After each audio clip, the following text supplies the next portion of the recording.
নওগাঁতে আমরা যারা যারা থাকি সবাই কিন্তু আমরা পোশাক বাড়ি সবাই চিনি। আর পোশাক বাড়িতে কিন্তু এমন কিছু নাই যে আপনি ছোট বাচ্চা থেকে শুরু করে বড়দের সবার কিন্তু কালেকশনগুলো এখানে পেয়ে যাবেন। আর এক জায়গাতেই যদি সব কিছু পাওয়া যায় তাহলে আর অন্য কোথায় কেন যাওয়া লাগবে বলেন। তো যাই হোক, এর জন্য কিন্তু আমি চলে আসছিলাম আজকে পোশাক বাড়িতে। আর এসেই দুইটা কালেকশন দেখলাম, কিছু কিছু কালেকশন দেখলাম মানে আমার খুবই ভালো লেগেছে। আর এই কালেকশনগুলো আমার তো অনেক ভালো লেগেছে। এখানে কিন্তু ছিল হাতের হাতের কাজের সাথে কিন্তু একটু পুঁথির কাজ ছিল, তারপরে আপনার তারসেল দেওয়া ছিল, মানে পাড়ের এবং হাতে কিন্তু তারসেল দেওয়া ছিল।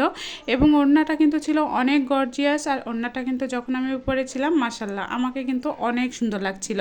যাই হোক, আপনারা দেখলে কিন্তু বুঝতে পারবেন যে আমাকে কেমন লাগছে। অবশ্যই কিন্তু কমেন্ট করে বলবেন যে পোশাক বাড়ির থ্রি পিসগুলা বা আপনি যেরকম বুটিক্সের মধ্যে চান বা যেরকম চান সবই কিন্তু এখানে পেয়ে যাবেন।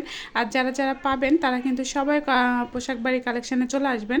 তো এদিকে আমি সবগুলো দেখছিলাম আর সব সাথে কিন্তু সবগুলোই আমি আপনাদেরকে ভিডিও করে দেখালাম।